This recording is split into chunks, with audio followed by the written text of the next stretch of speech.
Mesdames, Messieurs, bonjour. Merci de votre fidélité renouvelée à la télévision Futur Média. Vous le savez, notre pays, le Sénégal, fête 61 ans d'indépendance et cette année encore, les militaires ne marqueront pas le pas à la place de la nation. Pas de défilé militaire comme ce fut le cas déjà l'année dernière à cause de la pandémie actuelle. Le thème de cette année porte sur forces de défense et de sécurité et protection des frontières, un sujet primordial car la protection des frontières est au sommet des préoccupations des dirigeants du monde entier. Pour illustrer donc ce thème, nous faisons un focus sur la gendarmerie nationale, un des premiers symboles de l'État aux frontières. Vous le savez, dès les premières heures de l'indépendance du Sénégal, les brigades de gendarmerie se sont implantées un peu partout dans les zones les plus reculées du pays. Kidira et Bakel en 1960, Samine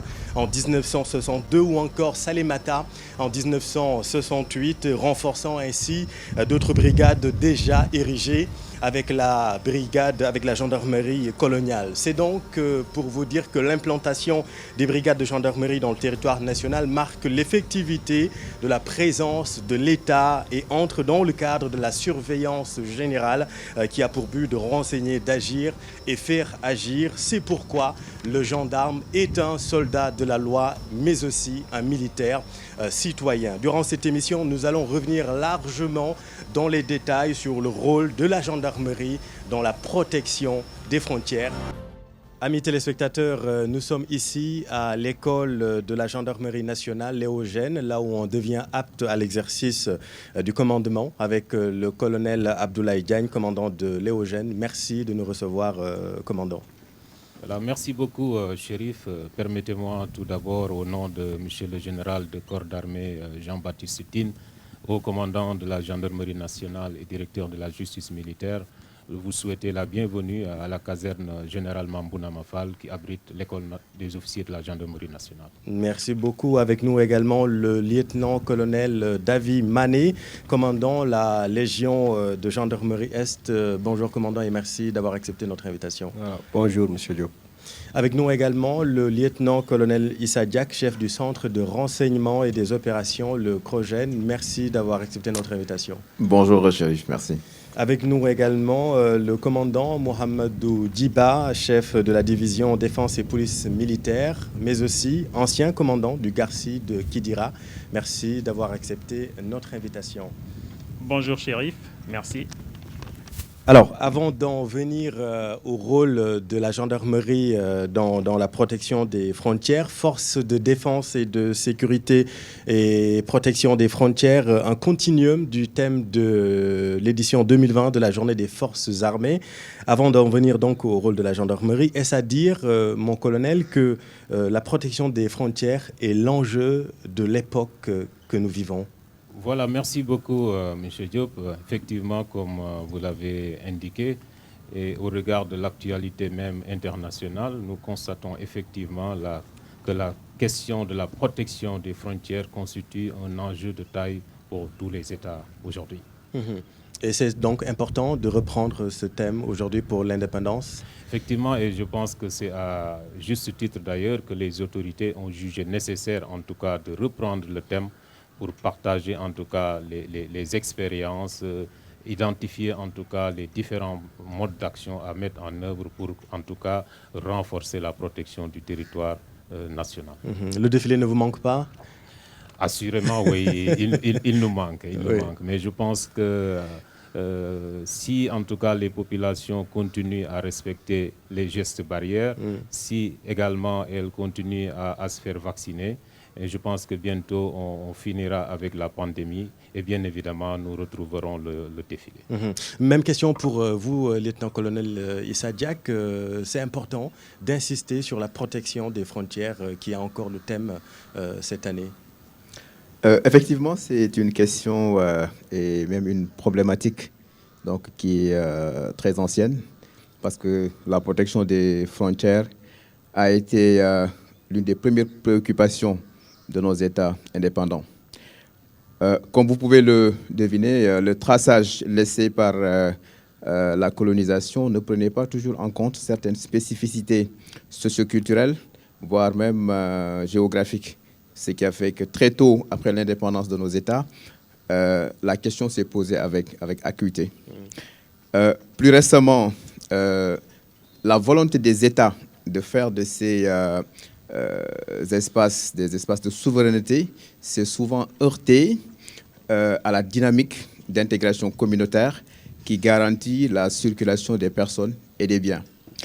Donc, la sécurité aux frontières constitue un paradoxe parce que c'est autant on veut faire de ces espaces des espaces de brassage et d'échange, mais autant ces espaces constituent des zones des bastions d'insécurité, de criminalité, de trafic et de traite de tous ordres.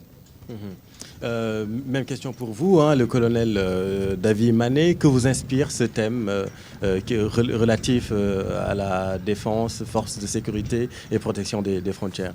Voilà, merci M. Diop. Ce que je voulais ajouter dans le cadre des frontières, notamment terrestres, vous avez vu que le Sénégal, nous partageons nos frontières avec les républiques sœurs de Mauritanie, du Mali, de la Gambie, de la Guinée et des Guinées d'ailleurs. Donc ça pose un problème de sécurité. Donc en choisissant le thème forces de défense et de sécurité et protection des frontières, je crois que c'est un thème qui se justifie parce qu'on a les enjeux d'abord de protéger les intérêts nationaux en termes de sécurité, mais il y a aussi, le Sénégal a fait partie de l'espace d'une zone de libre-échange ou bien de libre circulation. Il est tout à fait aujourd'hui intéressant que l'on s'intéresse davantage à la protection de ces frontières qui sont pour le Sénégal quelque chose qu'il faut prendre non seulement au niveau national, mais au niveau communautaire. Et c'est pour cela que l'approche communautaire est quelque chose vraiment qui est essentiel, voire fondamental dans cette protection des frontières. Commandant Djiba, c'est un sujet de l'heure, la protection des frontières. Vous qui avez été ancien commandant du Garci. Mais tout à fait, M. Diop. Je dirais même le contexte sécuritaire sous-régional exige de la part des États de prendre en compte l'aspect sécuritaire au niveau des frontières. Même si nous évoluons dans l'espace CEDEAO, ou en tout cas l'interconnexion des populations, la libre circulation des populations et des marchandises est en tout cas est quelque chose de demandé par donc les différents États et même les populations. Il est quand même important pour chaque État de veiller à la sécurité au niveau de ses frontières, notamment à travers la surveillance générale, mais également à travers donc le renseignement. Mais ceci en mettant en place différents dispositifs, différents outils. Nous aurons l'occasion d'y revenir.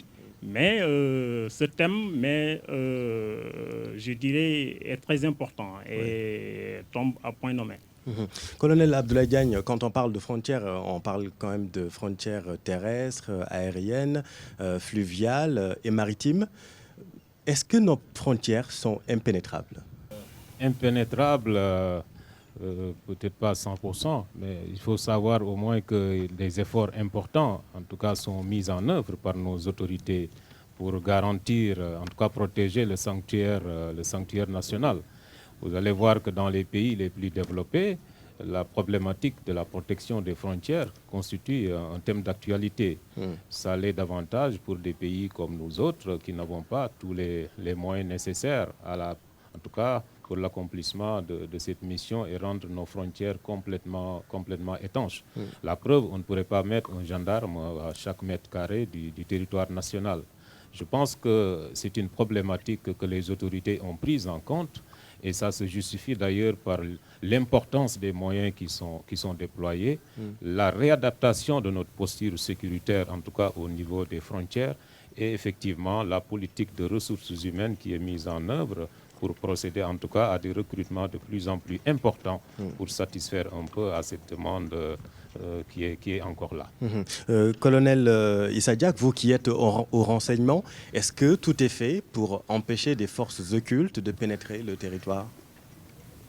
Alors, comme le disait tout de suite le colonel Diagne, je crois que c'est un travail de tous les jours.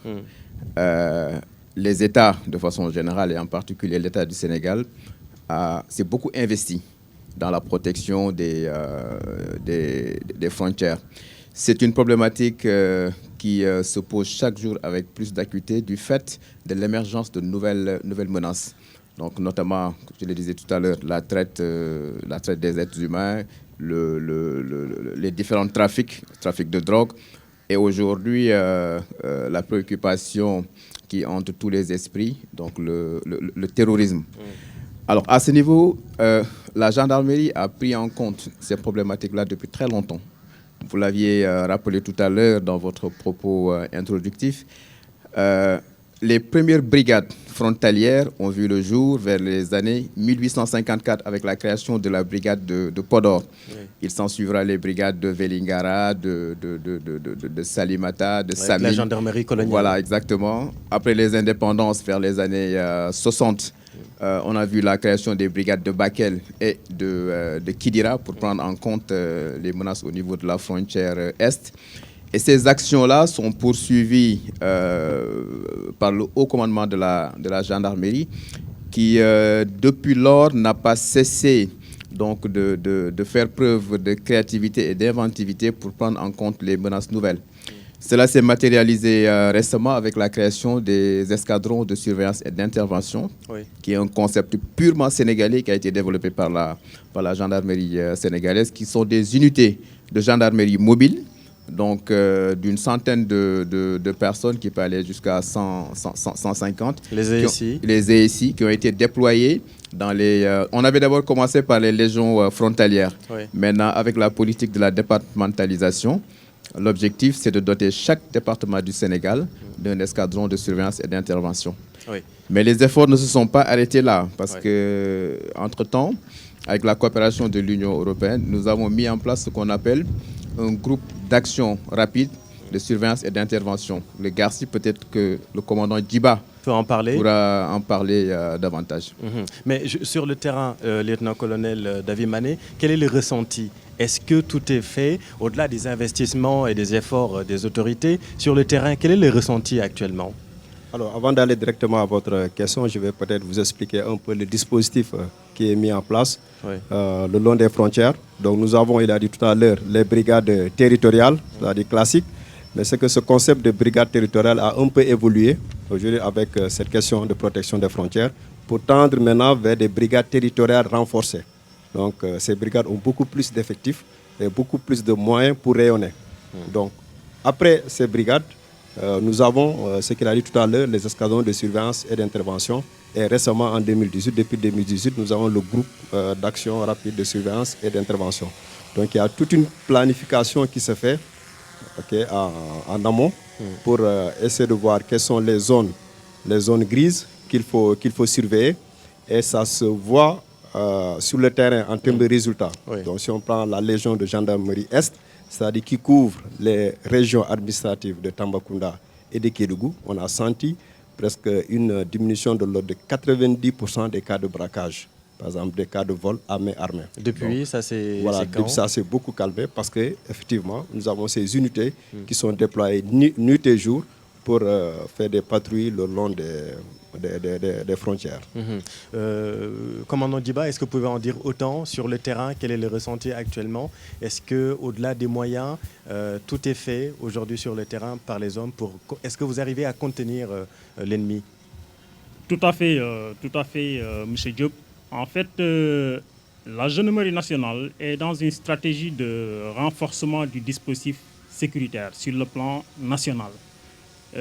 Particulièrement au niveau de ce qu'on appelle les zones isolées et difficiles d'accès.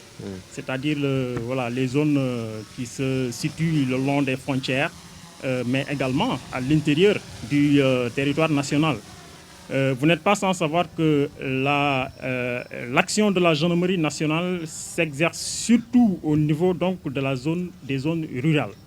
Et donc, je le disais tantôt, dans un contexte sécuritaire marqué par donc, le terrorisme, la gendarmerie nationale a jugé nécessaire de renforcer son maillage à travers donc la création de nouvelles brigades, la création également de nouveaux escadrons de surveillance et d'intervention.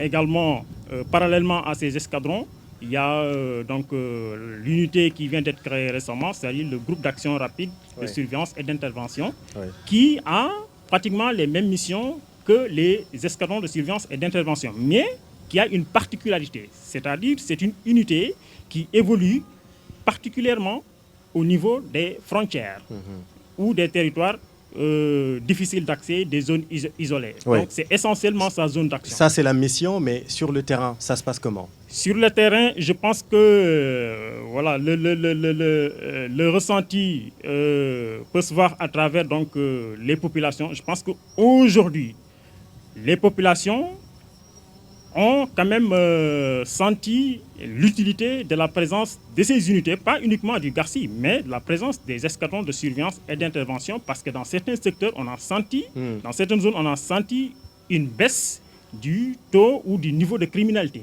Oui.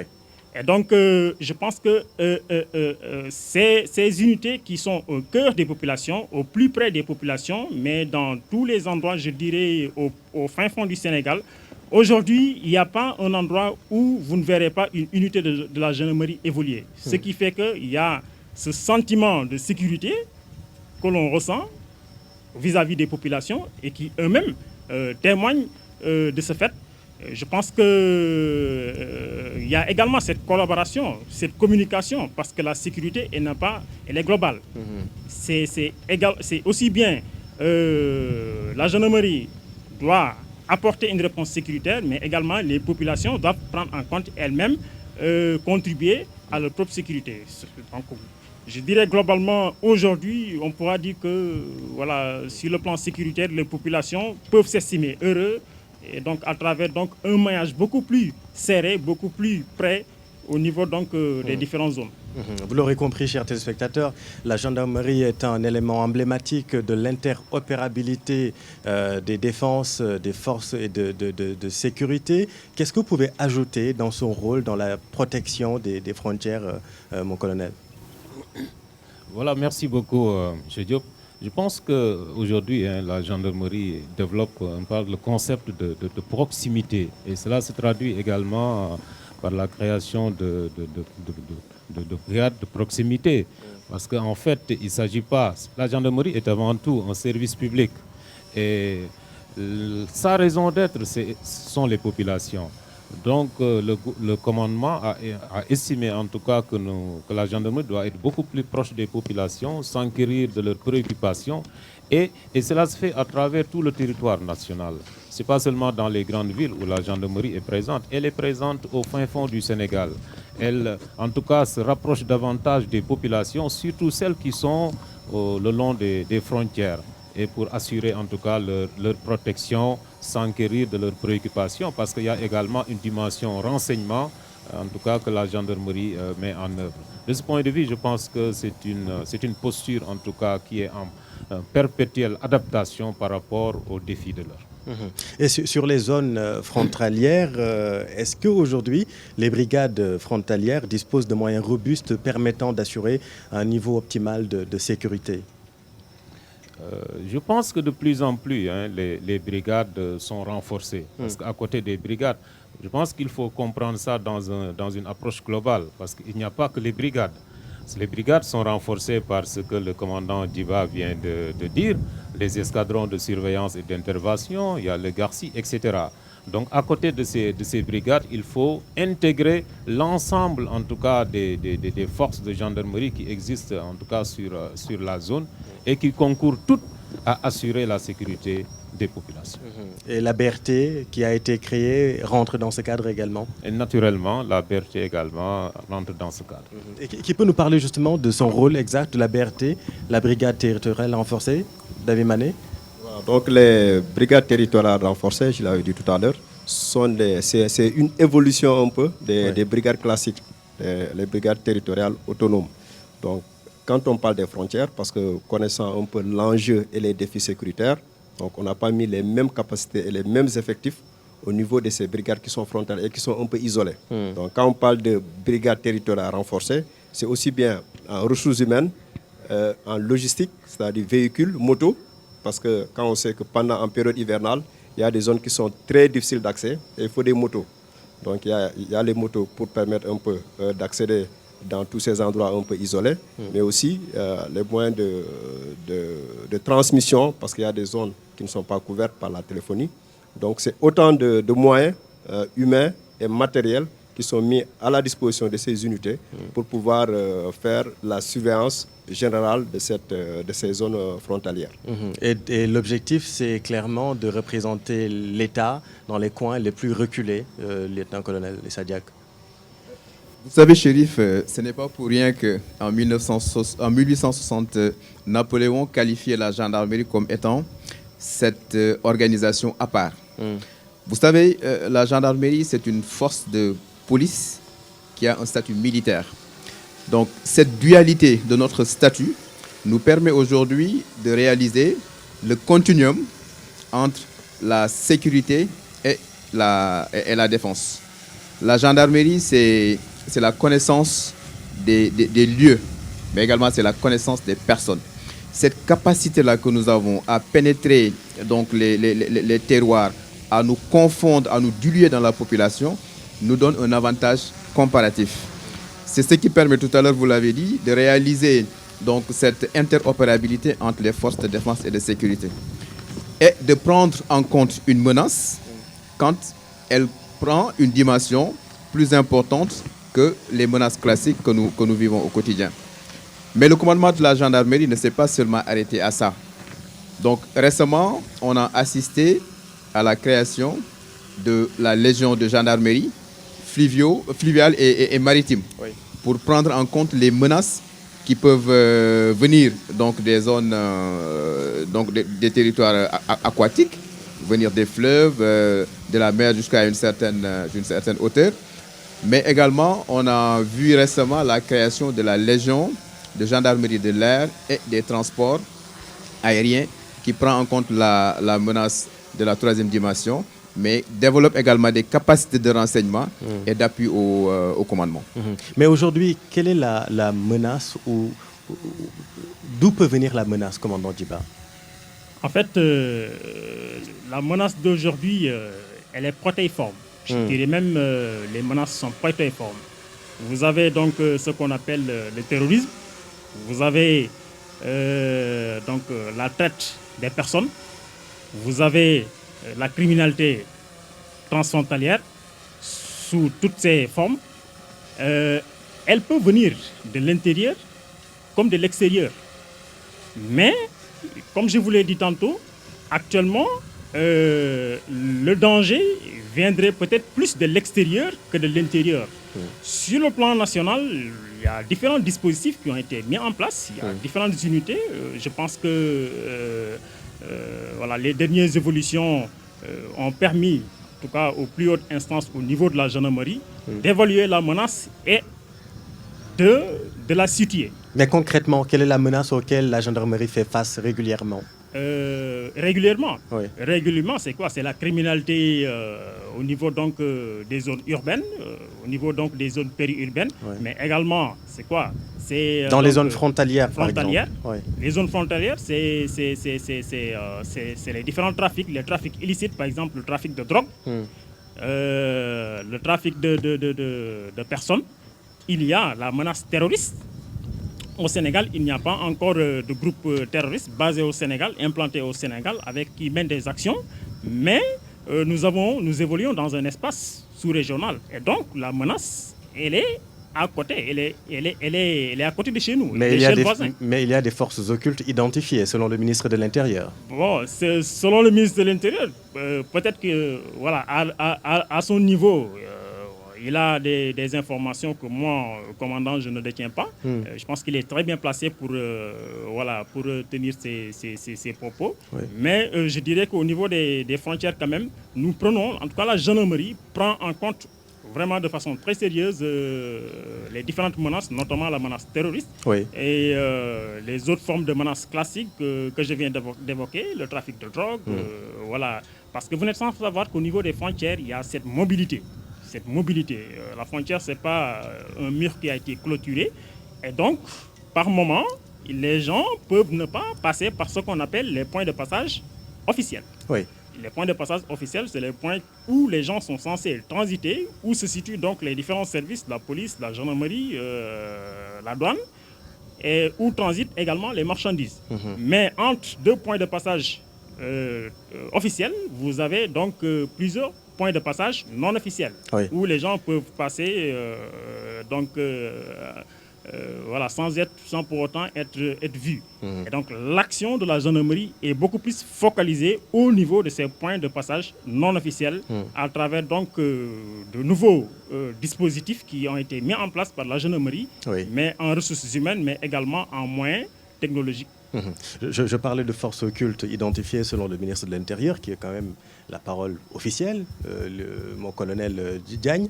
Est-ce qu'on doit avoir peur de ces forces occultes identifiées, encore une fois?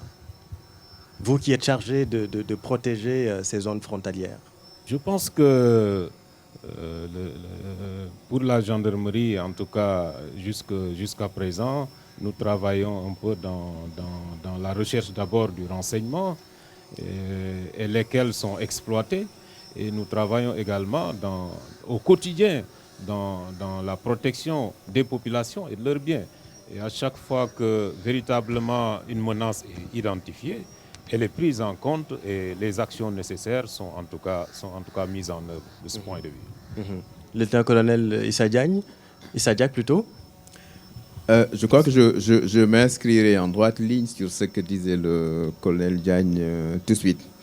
Je crois que si le Sénégal est jusqu'ici épargné par certaines actions, c'est parce qu'il y a un travail très très important, un travail de fond qui est fait au quotidien. De renseignement.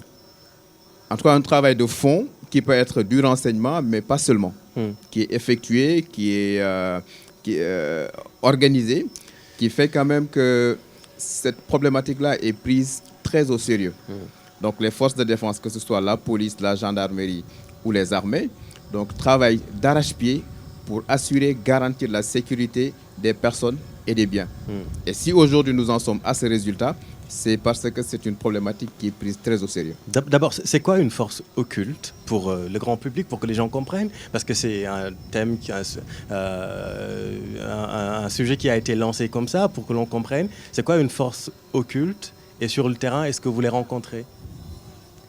Bon, ce que je pourrais dire à ce niveau, quand on parle d'occulte, si on se limite à l'étymologie même du mot, donc c'est quelque chose qu'on ne voit pas. Oui. Alors, ou bien quelque chose qui s'infiltre. Voilà, donc quand on parle de ça, on parle plutôt des infiltrations qui pourraient être dans un mouvement. Voilà, donc je ne vais pas trop m'attarder sur la sémantique et sur le mot. Oui. Et ce que je peux préciser, c'est qu'aujourd'hui, nos forces de défense et de sécurité veillent nuit et jour à ce que ce qui se passe ailleurs en termes d'attaque des groupes armés terroristes ne se passe pas au Sénégal. Ou bien si ça devait être qu'on ait des forces qui sont à même de vraiment d'éradiquer la survenue de ces actions. Donc aujourd'hui, le travail est fait dans le silence et les résultats se voient. Je crois que c'est ça qu'il faut toujours, surtout retenir par rapport à ça. Ce qui nous amène à parler, mon colonel, d'une question d'actualité. Récemment, lors des émeutes du début du mois de mars, des brigades de gendarmerie ont été attaquées. Celle de Diaoubé a été brûlée, saccagée. D'abord, comment avez-vous vécu ces événements? Je pense qu'à chaque fois que nos unités sont attaquées, nous le ressentons. Et nous ressentons tout simplement qu'il y a une incompréhension qui amène les populations à s'attaquer à un bien qui leur appartient d'abord. Parce que la gendarmerie, comme je l'ai indiqué tantôt, est un service public. Et chaque jour, les populations viennent dans les brigades pour des problèmes qui les concernent. Donc, à mon avis, quelle que soit la tension, il faut avoir raison gardée, ne pas s'attaquer à une brigade D'autant plus que d'ailleurs, au sein de ces brigades, sont souvent exposés, en tout cas du matériel souvent dangereux. Je parle de munitions, par exemple. Et en s'attaquant à ces munitions, on peut créer tout de suite une explosion qui peut être fatale à beaucoup de monde. De ce point de vue, je pense que j'en appelle tout simplement à la raison. Les unités de gendarmerie sont une propriété des populations. C'est elle notre raison d'être. Et en aucun cas, je pense qu'elle ne devrait pas s'attaquer à ces brigades qui leur appartiennent.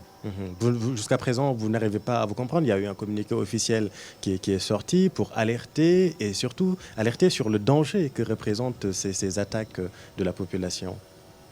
Je pense qu'on va continuer la sensibilisation parce qu'effectivement, souvent les populations qui s'attaquent à ces brigades ne savent pas ce qu'il y a dedans. Et ce que je dis tantôt, c'est ce que je répète.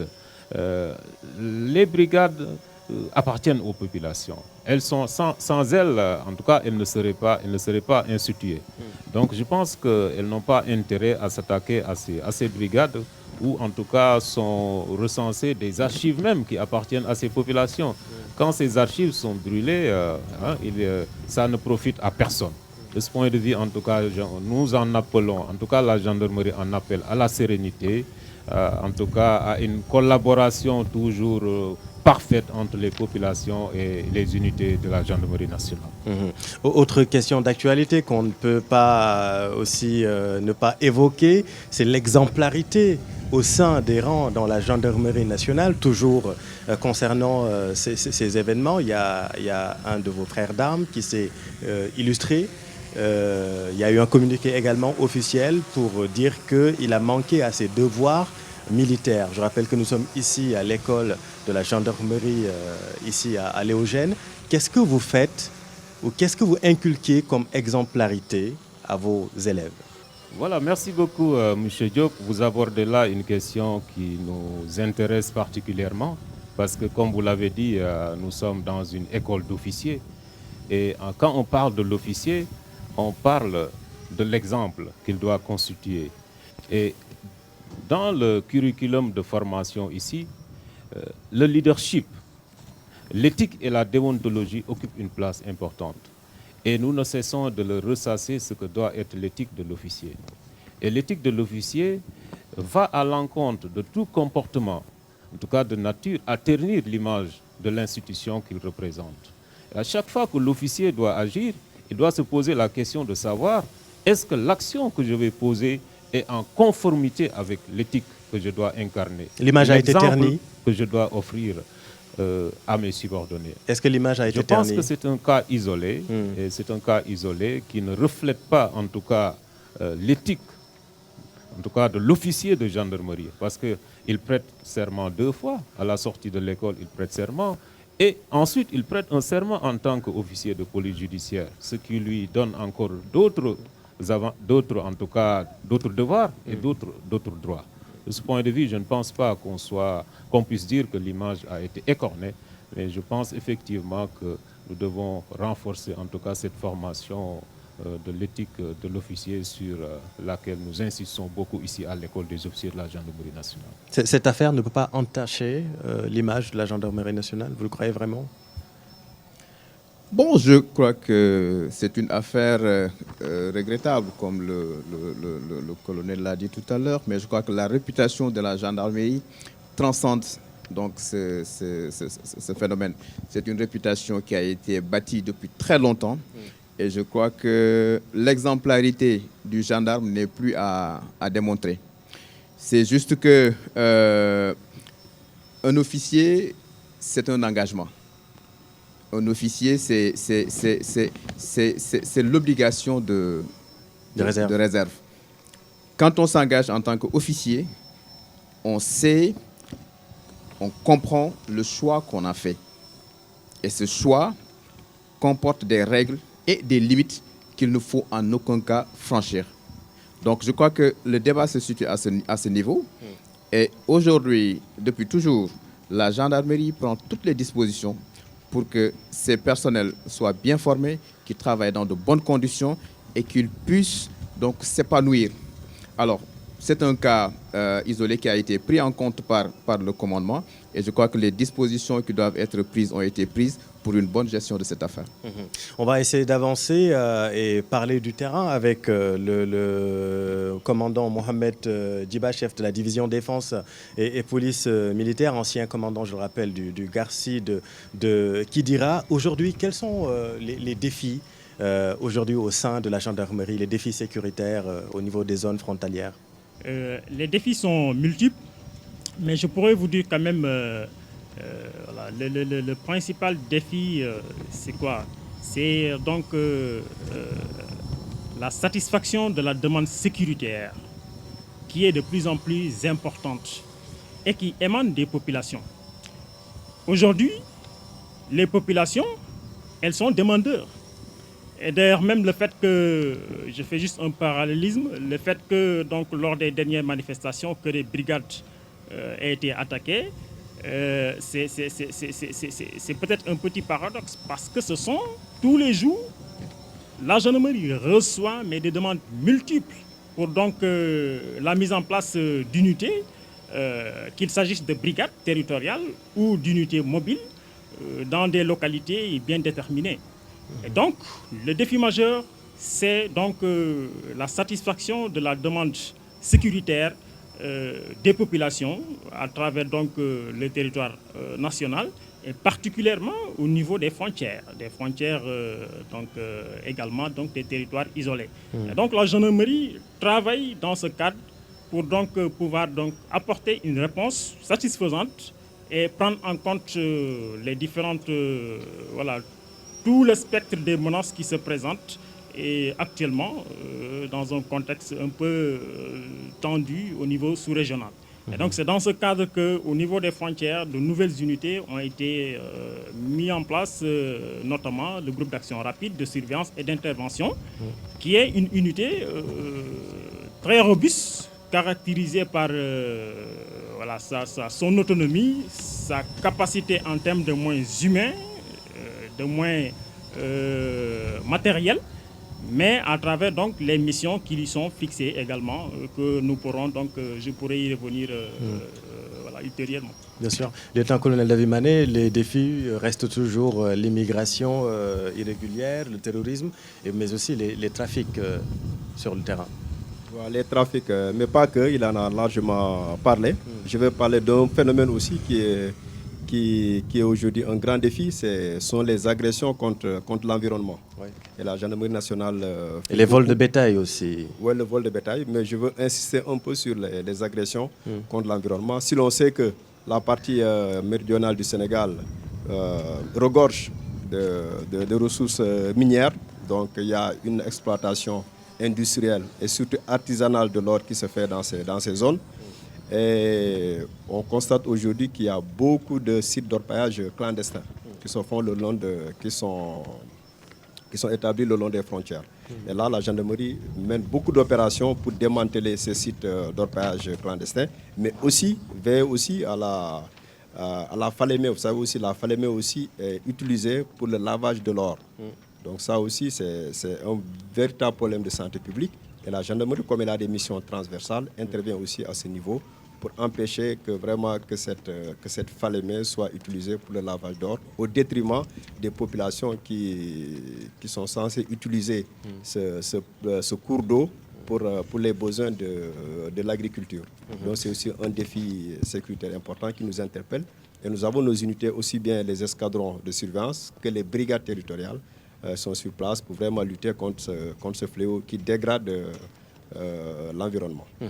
On va parler dans un instant de l'entraînement, de la formation des unités, le recrutement des officiers avec vous, le colonel Abdoulaye Diagne, mais un mot sur le rôle du CROGEN, le centre de renseignement et des opérations de la gendarmerie. Qu'est-ce que vous pouvez nous dire actuellement en termes d'éléments? Bon, merci beaucoup, Chérif. Donc, le CROGEN, c'est un outil de commandement qui est à la disposition du haut commandant de la gendarmerie. Donc, c'est le point d'entrée de tout ce qui est information opérationnelle venant du terrain, mais c'est également le point d'impulsion de tout ce qui concerne l'orientation stratégique et opérative donc, du commandement en direction de ces mêmes unités. Donc, c'est un outil qui a été mis en place par le commandement pour faciliter la coordination, la planification et la conduite des opérations. C'est un outil qui apporte un appui technique aux unités opérationnelles, mais qui constitue également un cadre collaboratif qui permet de recouper le renseignement opérationnel, de lui donner de la valeur ajoutée et de pouvoir le mettre à la disposition des unités dans tout ce qui concerne la sécurité publique, la lutte contre la grande criminalité, la lutte contre l'insécurité routière, mais également contre les grands fléaux comme le terrorisme. Sur les accidents, par exemple, on note au Sénégal, la moyenne, c'est quand même 550 à 600 morts par an. En 2020, il y a eu la pandémie, les gens ont moins roulé. Est-ce que ça a eu un impact sur la baisse des accidents ou pas? En 2020, on est resté à peu près sur les mêmes tendances parce qu'au total, à la fin de l'année, on a décompté à peu près 2650 accidents qui ont occasionné environ 600 morts. Donc, on est resté sur les mêmes tendances. D'ailleurs, je voudrais m'arrêter un peu sur cette problématique de l'insécurité routière et de la surveillance routière de façon générale parce que c'est une question d'actualité qui intéresse et qui préoccupe les autorités au plus haut niveau. Bien sûr. Il y a une nouvelle organisation qui est en train d'être mise en place par le haut commandement de la gendarmerie à travers le déploiement d'unités spécialisées, donc, qui sont des brigades routières, qui sont actuellement en train d'être déployées un peu partout à travers le Sénégal. L'objectif, c'est d'arriver très rapidement à implanter une brigade routière dans chaque compagnie territoriale. Aujourd'hui, il y a donc des normes qui ont été édictées pour réguler le contrôle et la surveillance. Donc, les brigades routières vont être en tout cas mises en avant par rapport au contrôle, pendant que les brigades territoriales vont assurer la surveillance générale. Et aujourd'hui, d'énormes moyens humains et matériels sont en train d'être déployés pour atteindre cet objectif-là dans les plus brefs délais. Mais c'est quand même étonnant que malgré les mesures restrictives liées à la pandémie actuelle, l'arrêt du transport interurbain, on a moins roulé encore une fois en 2020 et ça ne s'est pas reflété sur le nombre d'accidents et encore moins sur le nombre de morts. C'est quand même étonnant, non?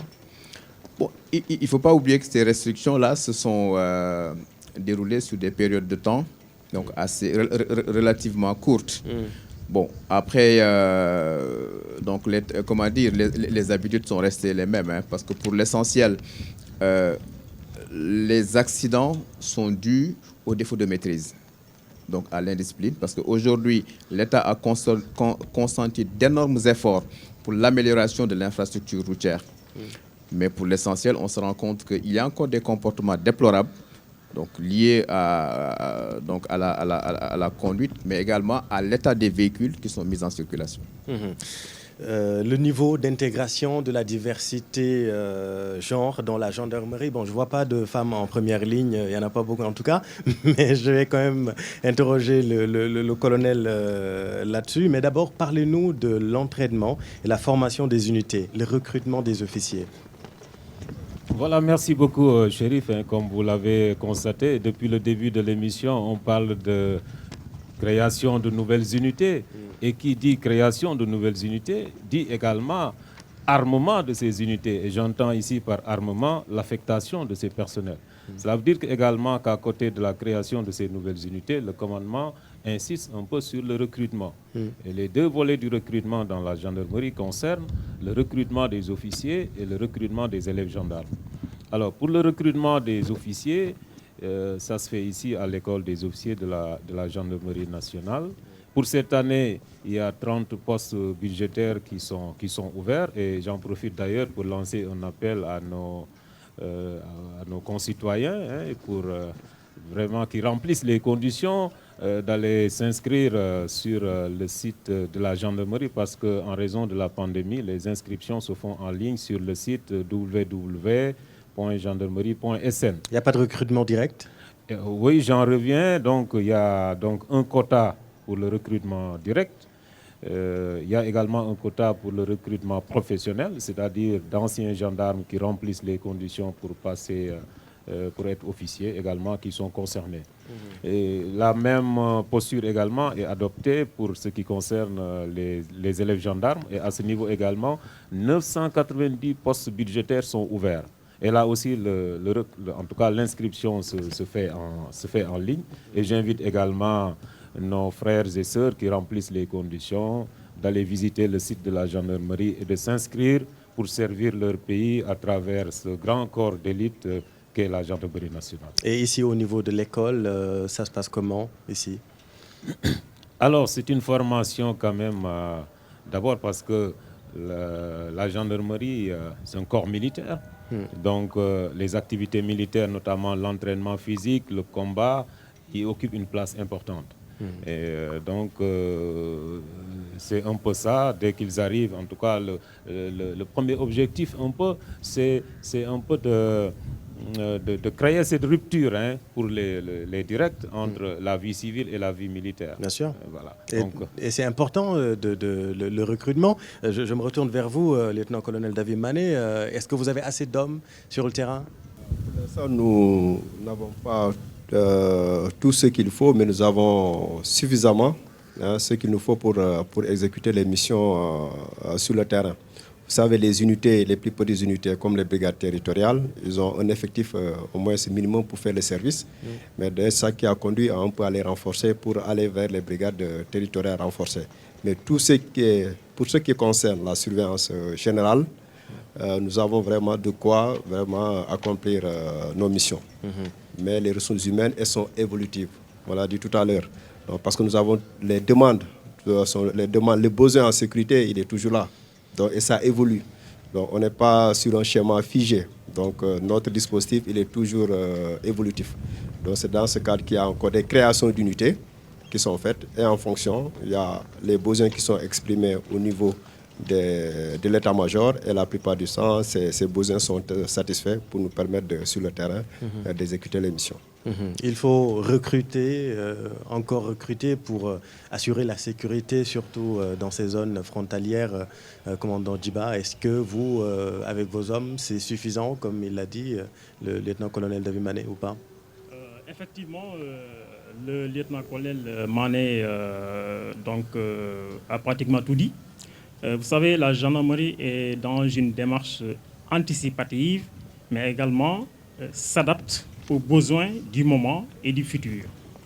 Et donc, en fonction des différentes évaluations que nous faisons, nous adoptons une politique de recrutement qui permet donc d'armer les nouvelles créations, les nouvelles unités, qu'il s'agisse donc des brigades ou des escadrons. Je pense que les dernières années, la gendarmerie a recruté, je dirais, des milliers de gendarmes, hommes et femmes, pour donc créer de nouvelles unités et en même temps les armer. Cela permet donc de pouvoir donc renforcer le maillage sur le plan national, particulièrement au niveau donc des territoires, des zones frontalières. Et actuellement, je dirais que l'essentiel des missions qui sont dévolues à la gendarmerie, avec ce dont nous disposons en termes de ressources humaines et de ressources matérielles, la gendarmerie arrive quand même à accomplir ses missions sur le terrain, mais nous ne pouvons pas dire qu'on ne peut jamais, on peut pas s'arrêter là, parce qu'il y aura toujours des besoins. Les besoins, ne cesseront d'augmenter, ce qui fait que la chaîne de ressources humaines de la gendarmerie donc est dans cette dynamique de renforcer le recrutement afin donc de mieux armer les nouvelles unités, les nouvelles créations, pour leur permettre d'être au plus près des populations. Parce que l'objectif, le but visé, c'est d'être au plus près des populations. Quelle que soit donc la localité où est située, quelle que soit donc la localisation du village ou de l'endroit, l'essentiel, c'est de marquer la présence de l'État, mais sur chaque kilomètre carré du territoire national. Si on peut préparer un micro pour le public, parce qu'on va parler du rôle de la section aérienne et du rôle également de la section environnement dans un instant. Si on peut préparer le micro pour parler de ça. On n'a pas parlé de la cybercriminalité. Aujourd'hui, quand on parle de frontières, le numérique, avec le numérique, il n'y a pratiquement plus de frontières. Est-ce qu'à ce niveau également, la gendarmerie nationale est au point? Effectivement, je crois que la problématique de la cybercriminalité est une question d'actualité, mais sur laquelle la gendarmerie travaille depuis un certain temps. D'ailleurs, c'est ce qui a motivé en 2017 la création de la plateforme numérique de lutte contre la cybercriminalité, qui est une unité spécialisée, dotée de personnel qualifié et de moyens qui permettent de prendre en compte cette problématique. Vous savez, le numérique est devenu un territoire. Et ce territoire, donc, comme tout autre territoire, donc, engendre des menaces. Donc, autant il y a des cybercriminels, autant aujourd'hui la gendarmerie se fixe pour objectif de former des cybergendarmes qui vont garantir la sécurité sur ces espaces. Mais la dernière innovation, c'est la création de la brigade numérique au sein de la gendarmerie. Aujourd'hui, tout est en train d'être dématérialisé. Donc, la disponibilité donc, des nouvelles technologies, surtout avec le mobile, fait qu'aujourd'hui, l'approche, c'est d'amener, de faciliter l'accès aux services de la gendarmerie aux populations. Donc la création de la brigade numérique s'inscrit dans cette dynamique et la plateforme est déjà disponible sur Internet. Vous faites www.gendarmerie.sn, vous accédez au site de la gendarmerie et vous avez les liens pour aller vers la brigade numérique qui permet aujourd'hui de faire des pré-plaintes. Avant d'aller à une brigade de gendarmerie, vous pouvez aller sur la plateforme, faire une déposition qui va être traitée par un gendarme qui, en retour, va vous fixer un rendez-vous vous permettant d'aller à une heure, à un lieu précis et de contacter un gendarme pour prendre en compte votre préoccupation. Très bien. On va demander au commandant Djiba de donner son micro au lieutenant Aou pour revenir sur le rôle de la section aérienne et le rôle de la section environnement. Mais d'abord, le colonel Abdoulaye Diagne, quel est actuellement le niveau d'intégration de la diversité, de la dimension genre dans la gendarmerie? Voilà, merci beaucoup, M. Diop. Je pense qu'aujourd'hui, la gendarmerie est presque à 4% d'intégration du personnel féminin dans ses effectifs. Et je pense que c'est un chiffre quand même assez salutaire qui pourrait être renforcé. 4%, c'est pas beaucoup. Hein. Oui, c'est pas beaucoup, mais je pense qu'au départ, on n'était pas à 4%. Je pense qu'il y a des efforts qui sont faits. Et ce qu'il faut retenir également, c'est que l'ensemble de nos concours sont ouverts et c'est un peu le critère du mérite qui prévaut. De ce point de vue, je pense que nous invitons en tout cas nos sœurs à s'intéresser davantage à la gendarmerie et ce qui permettra en tout cas de renforcer leur présence dans ce corps. Alors, avec le lieutenant Aou, je vous laisse vous présenter. Okay, donc, je suis le capitaine Mamadou Tahaou, chef de la section aérienne de la gendarmerie nationale. Est-ce que vous pouvez revenir un peu sur le rôle de la section environnement? Est-ce que vous pouvez revenir sur le rôle de la section aérienne? Bon, effectivement, donc, merci beaucoup, M. Diop. Comme vous le savez, la section aérienne de la gendarmerie participe depuis plus longtemps à la sécurisation des frontières, dans la mesure où elle dispose en fait d'appareils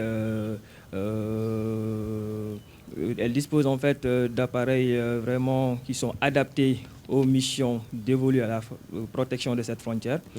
En ce sens que les appareils de la gendarmerie en fait ont un moyen de projection, sont un moyen de projection très rapide en s'affranchissant en fait des obstacles naturels et également en s'affranchissant également des contraintes liées à la circulation. Ça permet de se projeter sur n'importe quelle zone du territoire national. En deuxième lieu, les appareils de la gendarmerie également ont une autonomie suffisante, à savoir 8 heures d'autonomie. permettant en fait de parcourir des distances importantes, à savoir 1200 km de distance. Ceci va juste représenter en fait la distance en termes de frontières, je vais dire, entre le Sénégal, la République sœur de Mauritanie, et ajouter à cela la frontière entre le Sénégal et le Mali, environ 1100 km. Donc si on met un avion à Saint-Louis, il peut décoller et effectivement faire tout le parcours jusqu'au niveau de la zone est à Kédougou. Et en dernier lieu, je peux dire que les moyens dont dispose la gendarmerie permettent également, comme vous le savez, la troisième dimension est un atout important, vu que ça permet de donner une vision globale par rapport à la situation qui se passe sur le terrain, également au niveau des zones de passage, permettant d'avoir des comptes rendus vraiment clairs pour permettre aux unités terrestres de la gendarmerie de pouvoir intervenir à temps.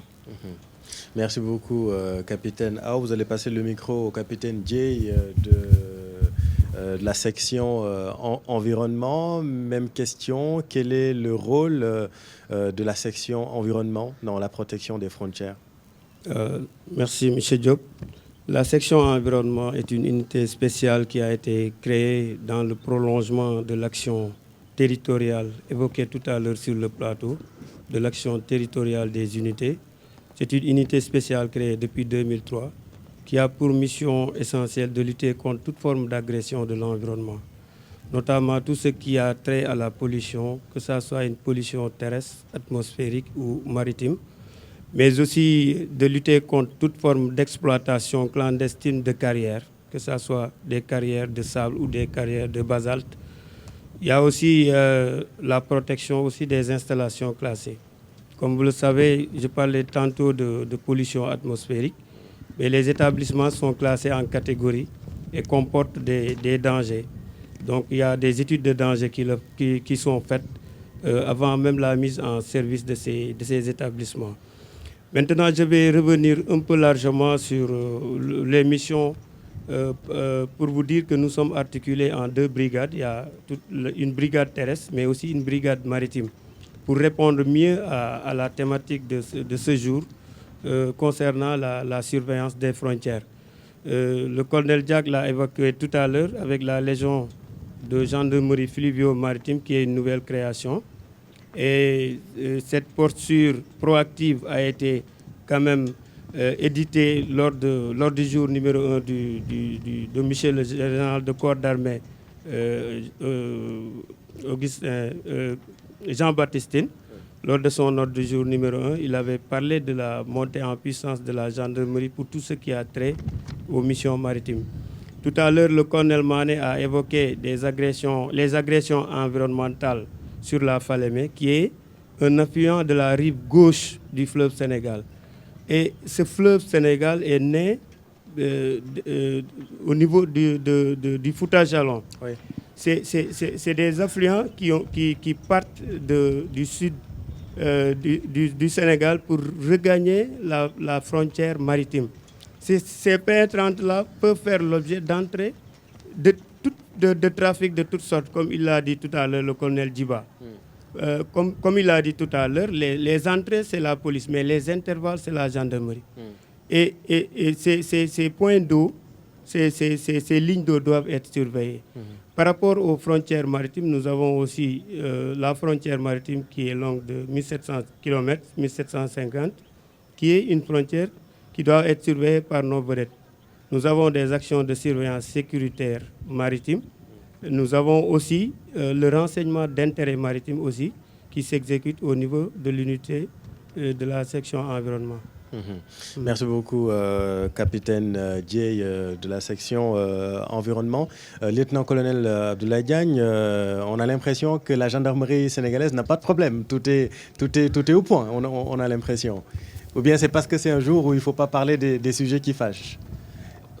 Non, ce n'est pas le cas. Je pense que nous avons quand même des autorités qui sont à l'écoute du personnel et des populations et qui font en tout cas le meilleur, en tout cas tout ce qui est possible pour que la gendarmerie soit dotée de moyens assez performants lui permettant de remplir ses missions.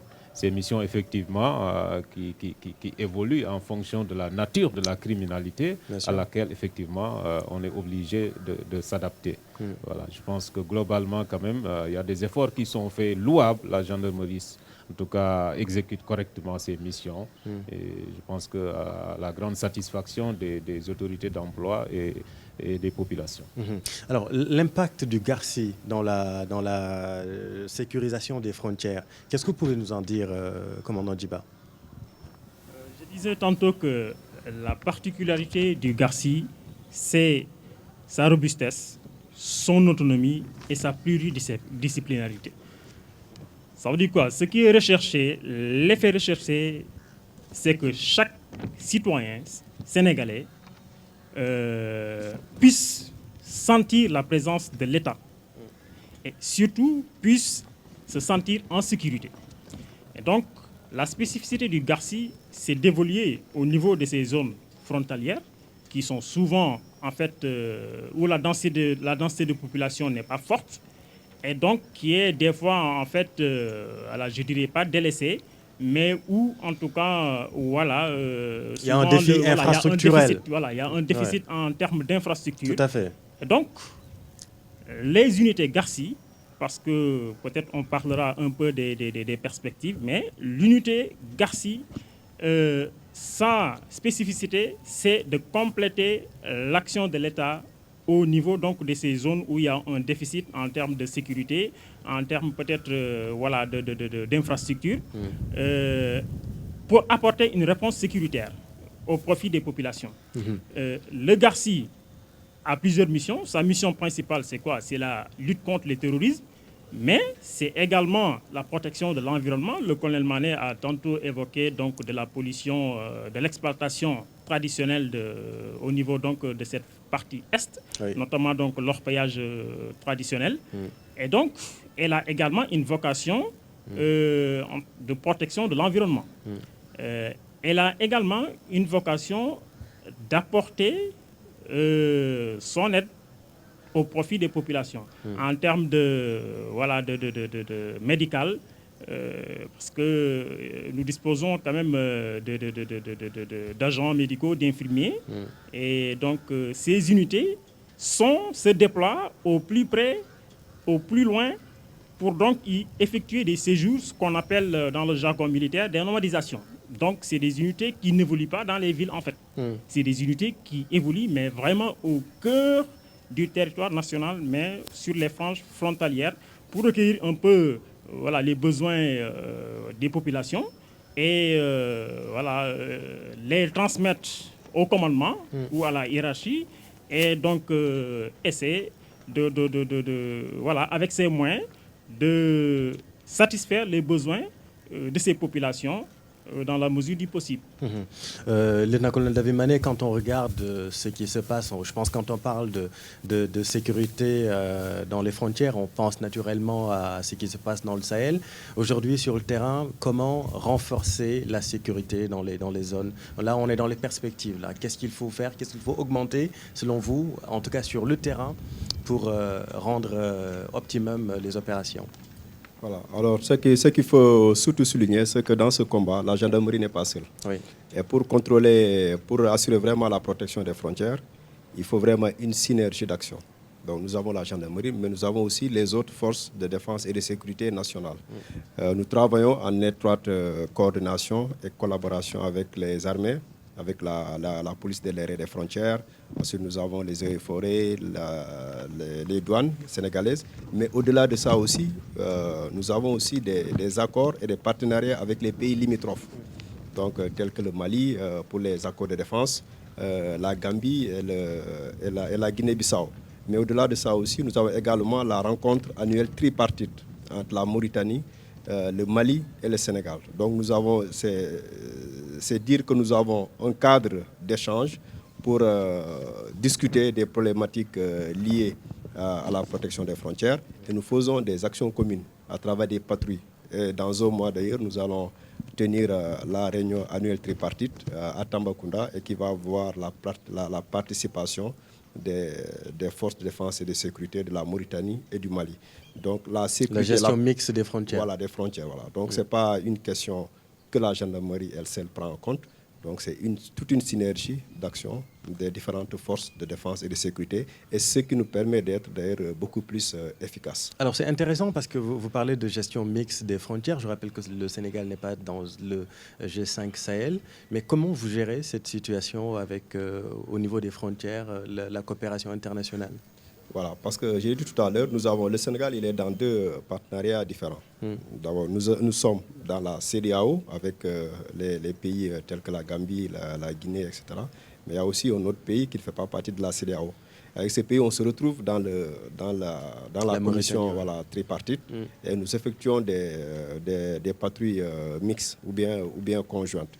Donc c'est quelque chose, je crois que l'approche communautaire est la mieux indiquée si vraiment on veut être efficace face à ces défis qui sont vraiment protéiformes, il a dit.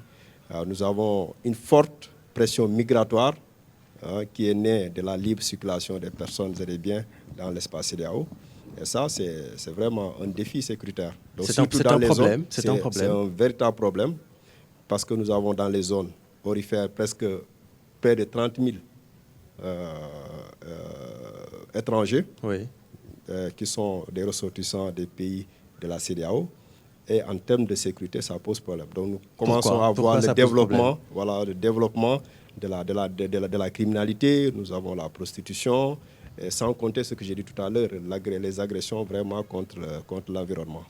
Puisque la plupart des temps, c'est des sites clandestins et que nous démantelons à toute occasion. Oui.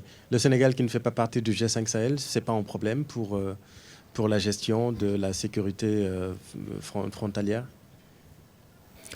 Bon, je crois que le G5 Sahel, c'est une organisation quand même très respectable, qui est en train d'accomplir un travail extraordinaire dans la sécurisation de la bande sahélo-saharienne. Bon, jusqu'ici, le Sénégal est admis comme observateur, n'est pas donc un membre à part entière. Mais je crois que l'action du Sénégal au sein du G5 Sahel est très perceptible et très, très présente. Vous avez vu les autorités politiques au plus haut niveau participent régulièrement aux rencontres et appuient l'action du G5 Sahel. Récemment, lors du sommet de Ouagadougou, je crois que le président de la République a donc fait une sortie remarquable qui tend à ce que le G5 Sahel soit appuyé donc, par les organisations internationales, notamment les Nations Unies, dans le cadre de la lutte contre le terrorisme dans le Sahel. Donc, même si on n'est pas membre aujourd'hui à part entière, je crois que l'action du Sénégal à côté de ces pays est remarquable. Aujourd'hui, en termes de perspective, vous voulez ajouter quelque chose, mon colonel? Oui. Parce que ce qui fait la particularité du G5 Sahel, c'est qu'on compte un GARCI au niveau de chacun de ces pays. Et le Sénégal également compte un GARCI. Et la création de ce GARCI constitue un moyen d'interopérabilité si jamais le besoin se ferait sentir. Donc je pense que le Sénégal n'est pas membre du G5 Sahel, mais en tout cas dispose de moyens et en tout cas suit de très près et participe même de manière, je dirais, assez active en tout cas à tout ce que fait le G5 Sahel, comme en tout cas en illustre l'existence d'un GARCI chez nous et qui est en tout cas important dans le dispositif. Je reviens à vous, dernier tour de table. Je commence par vous, commandant Djiba. Quel est votre mot de la fin? Qu'est-ce qu'on doit retenir ou renforcer pour la protection des frontières selon vous? Voilà, donc en résumé, je dirais que la gendarmerie nationale est une force du continuum qui est au service des populations. Et donc, il faudrait que cette confiance soit instaurée entre les populations et la gendarmerie nationale, donc dont le personnel est donc à leur service. Et l'État est en train de déployer des moyens très importants en termes de ressources humaines, mais également en termes de ressources matérielles, pour mieux prendre en compte vraiment les différentes menaces au niveau des frontières, mais également à l'intérieur du pays. Et donc, les populations devraient se sentir en sécurité. La gendarmerie, le personnel de la gendarmerie ne ménagera aucun effort pour donc satisfaire les besoins de ces populations. Et donc, je les invite également à travailler en parfaite synergie avec la gendarmerie nationale dans le cadre donc du partage d'informations, de renseignements. Voilà, cela nous aidera à mieux donc sécuriser le sanctuaire national. Merci beaucoup et bonne fête d'indépendance à vous. Lieutenant-colonel David Mané, même question, quelles sont les perspectives et quel est votre dernier mot? Voilà, donc en termes de perspectives, c'est toujours, on va poursuivre la montée à puissance des unités le long des frontières. Il y a des unités qui vont se mettre en place dans les années à venir. Parce qu'il faut continuer à préserver la sécurité nationale tout en facilitant la libre circulation des personnes et des biens. Donc c'est tout un défi que la gendarmerie a, comme à l'accoutumée, à cœur vraiment de défendre. Merci beaucoup et bonne fête à vous aussi. Lieutenant-colonel Issa Diack, qu'est-ce qu'il faut renforcer dans le renseignement pour une sécurité adéquate? Bon, je crois qu'on l'a dit tout au long de l'émission. La sécurité aux frontières, c'est une problématique multidimensionnelle. Donc, je crois qu'il faut continuer à... la gendarmerie va continuer à jouer le rôle qui est le sien à travers la densification de son maillage. Occuper les points stratégiques du terrain, mais également développer des capacités de mobilité et d'intervention. Tout faire pour que le Sénégalais, où il se trouve, qu'on puisse lui apporter au plus près la sécurité. Merci. Merci beaucoup, lieutenant-colonel. Le dernier mot pour vous aussi, lieutenant-colonel Abdoulaye Diagne. La gendarmerie, Léogène va continuer de former des gendarmes exemplaires. Voilà, merci beaucoup, M. Diop. Le dernier mot, c'est au nom de M. le général de corps d'armée, haut commandant de la gendarmerie nationale et directeur de la justice militaire, en tout cas souhaiter une excellente fête d'indépendance à l'ensemble du personnel, à leurs familles, au personnel blessé, malade, nous souhaitons un prompt rétablissement. Aux populations également, nous souhaitons une excellente fête d'indépendance en les invitant au respect des mesures barrières pour que, effectivement, l'année prochaine, qu'on puisse célébrer la fête comme à l'accoutumée. En tout cas, je souhaite une excellente fête à tout le monde. Et j'invite également nos populations à s'intéresser au concours de la gendarmerie, au concours de l'école des officiers de la gendarmerie nationale, ainsi qu'à celui de l'école des sous-officiers. Et la date butoir est fixée au 15 avril pour l'école des sous-officiers et au 30 avril pour l'école des officiers de la gendarmerie nationale. Merci. Excellente fête d'indépendance. Merci beaucoup, colonel Abdouaziz Diagne. Le message est passé et bonne fête d'indépendance également à toute la gendarmerie nationale. Merci à vous, chers téléspectateurs, d'avoir suivi cette émission spéciale, vous le savez, consacrée à l'indépendance du Sénégal. Notre pays fête 61 ans. Merci à vous d'avoir suivi cette émission. Restez sur TFM, vous êtes au bon endroit. Excellente suite des programmes.